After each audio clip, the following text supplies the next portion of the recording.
Hi, and welcome. You're listening to the X22 Report. My name is Dave, and this is episode 1362B, and today's date is August 23rd, 2017, and the title of the episode is The United Nations Issues a Warning for the U.S.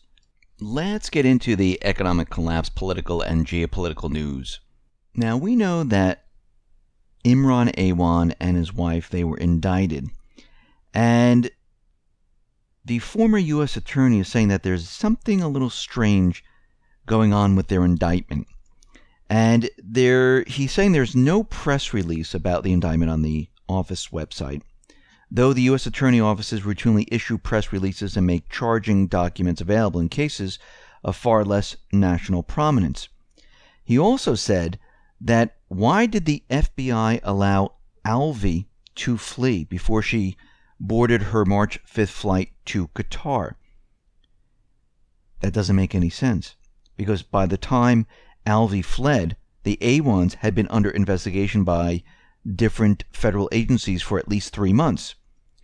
And this whole thing, he's saying, doesn't make sense. There's something very strange here, because they completely left out of the indictment that these individuals were trying to flee the country. And he's saying this is very important to have in the indictment to show that they were leaving, escaping the crime.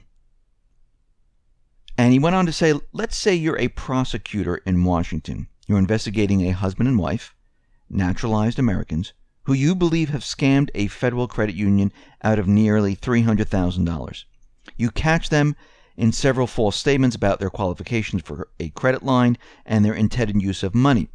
The strongest part of the case, though, involves the schemers transferring the loot to their native Pakistan. So, what's the best evidence you could possibly have? The slam dunk proof that their goal was to steal the money and never look back? That's easy. One after the other, the wife and the husband pulled up stakes and tried to hightail it to Pakistan after they wired the funds there. The wife successfully fleeing, the husband nabbed as he was about to board his flight. There's not a word in it about a flight to Pakistan. The indictment undertakes to describe in detail 4 counts of bank fraud conspiracy, false statements on credit applications, an unlawful monetary transaction, but yet leaves out the most damning evidence of guilt. In fact, the indictment appears to go out of its way not to mention this.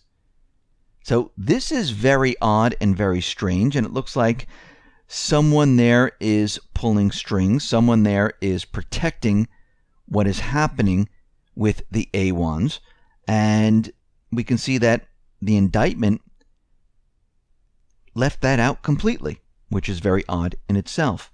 Now, we know that the USS McCain, it was hit, and it collided with this gigantic oil tanker.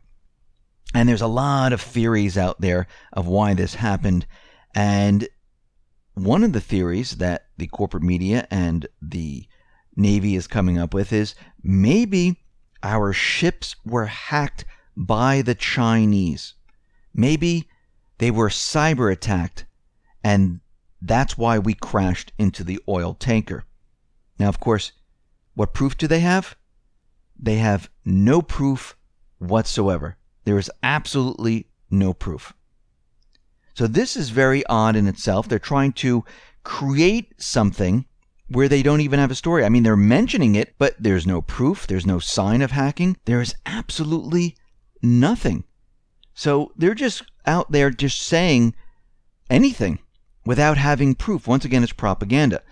Now, out in Afghanistan, we see the Department of Defense. They have thousands more American troops on the ground in Afghanistan than it has publicly disclosed. Now, this is according to defense officials. And they're saying that there's approximately 8,400 soldiers deployed in the country, but the total is actually more like 12,000. Now, how are there more soldiers in Afghanistan? The same way there were more soldiers in Iraq than were being reported on the corporate media.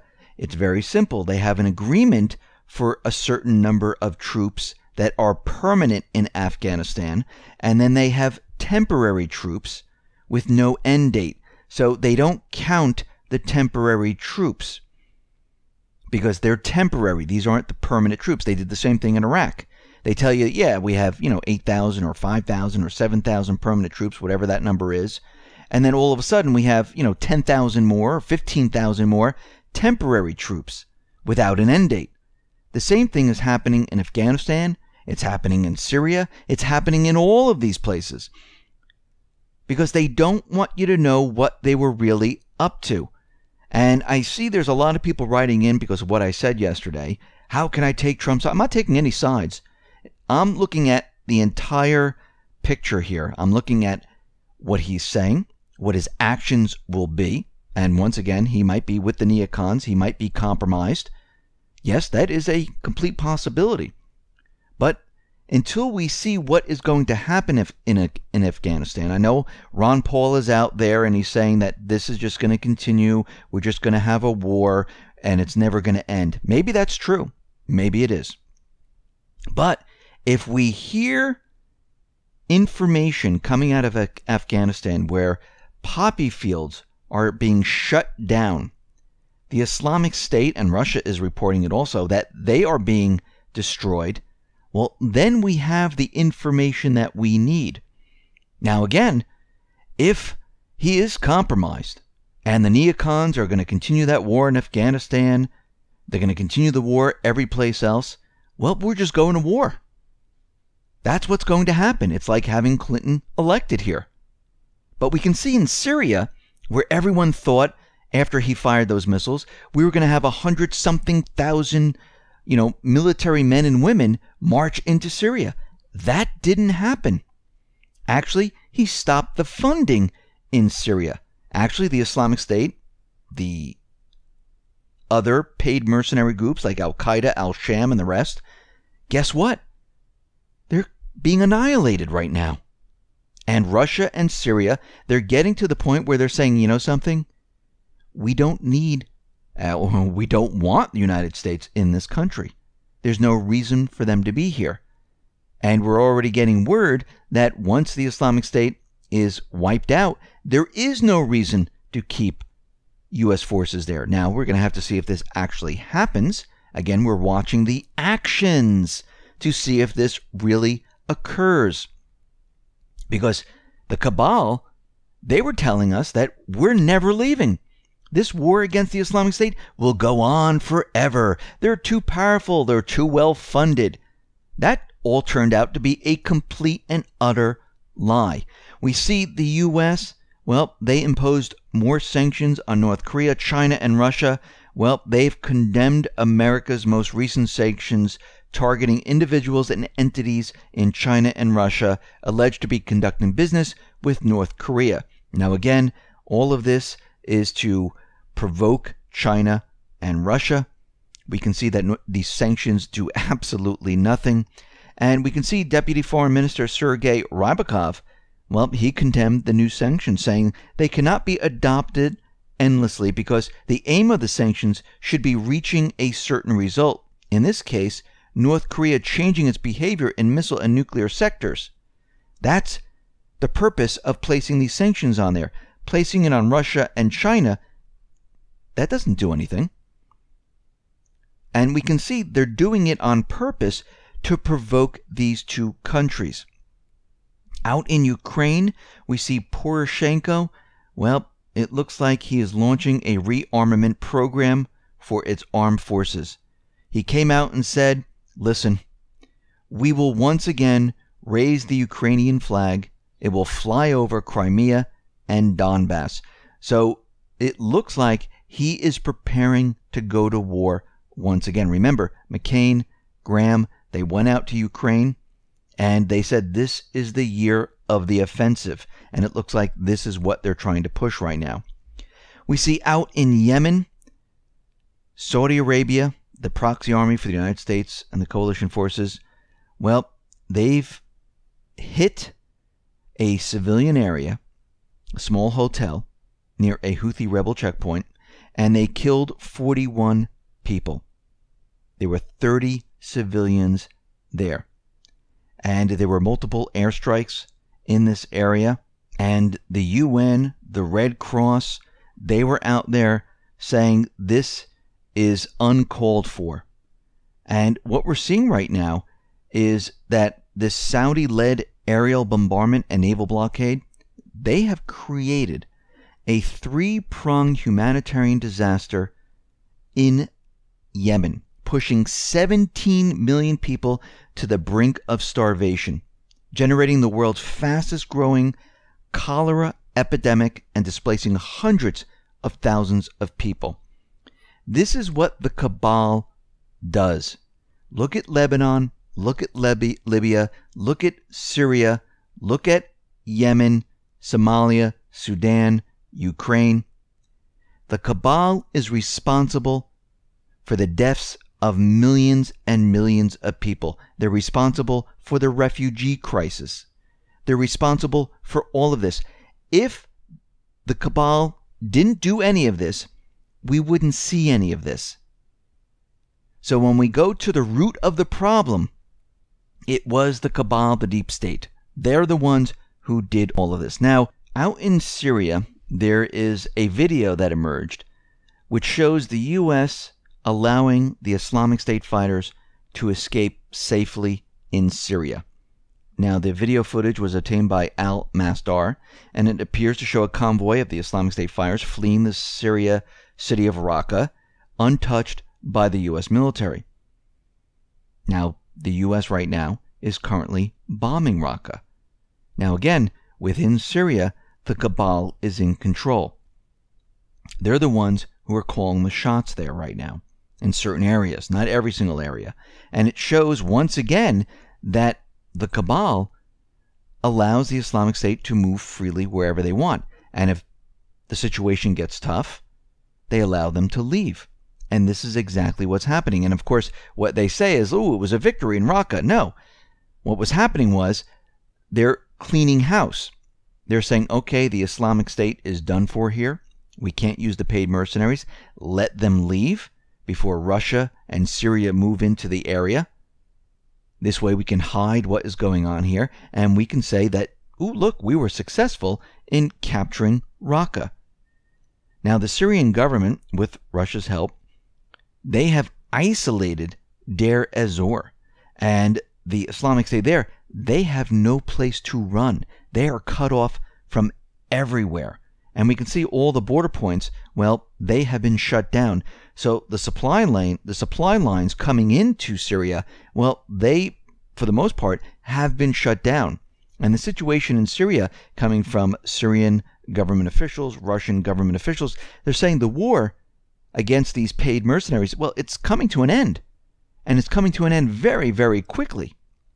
Now, very interestingly, the United Nations, they issued a rare early warning, signaling a potential civil conflict in America.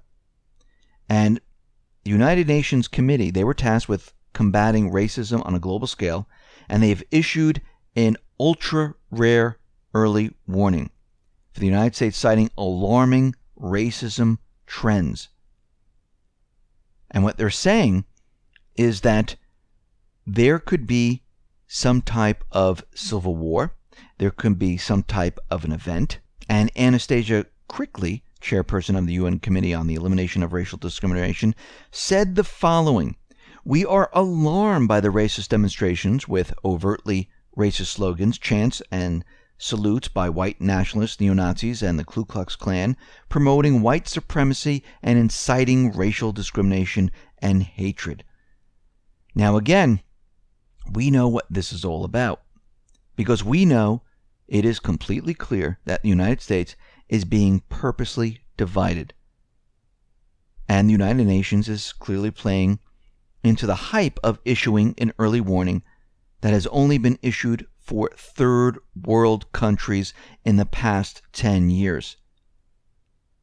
So if the continued division in America continues like it is, and they can push these protests and push what has happened in Charlottesville to other cities, guess what happens? They will be able to divide the country, and we will enter a civil war. And what's very interesting, the United Nations dropped this entire warning at this point in time, because we've seen other things happen, but it was timed perfectly.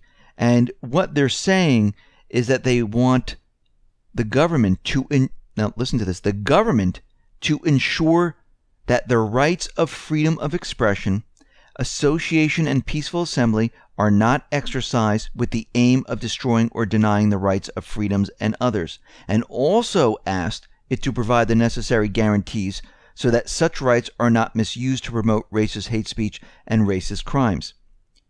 Well, the UN is calling on the government to ensure the rights. No, the government doesn't have to ensure the rights. The people ensure the right. The government has no say. It's we the people. It's not we the government. So the people are already born with this right. We don't need the government to guarantee it, but you can see what they're doing. The government will guarantee it. The government will permit it. The government says now your rights are privileges. And this is what they're trying to push. They're trying to convince everyone that the government, they're the ones who hold the power to guarantee that you, the people, have this right. But in reality, it's the opposite. The people already have the rights. We don't need the government to guarantee anything. We can go out there and spew hate speech. We can spew love. We can spew anything we want because it's freedom of speech. There's no difference between hate, love, funny speech. It's all the same speech. It's freedom of speech. You might not like what you're hearing. You might not laugh at the joke. But the person has every right. Because who decides what is free and what can or cannot be said, or what books can be out there? They're trying to control the people and freedom of speech. That's what they're doing right now. And the UN purposely came out with this statement. And we can see what they're trying to do, because in the end, the UN, they want to basically be in control of the rights of the people, which is really not the rights of the people, it's the privileges for the people, where they can say, wait a minute, no, this is what we want to happen here. And again, here in the United States, we don't need the UN. We have the Constitution. It's we, the people. Listen, everyone, thanks a lot for listening. Be well, be safe, and especially be prepared. Thanks a lot.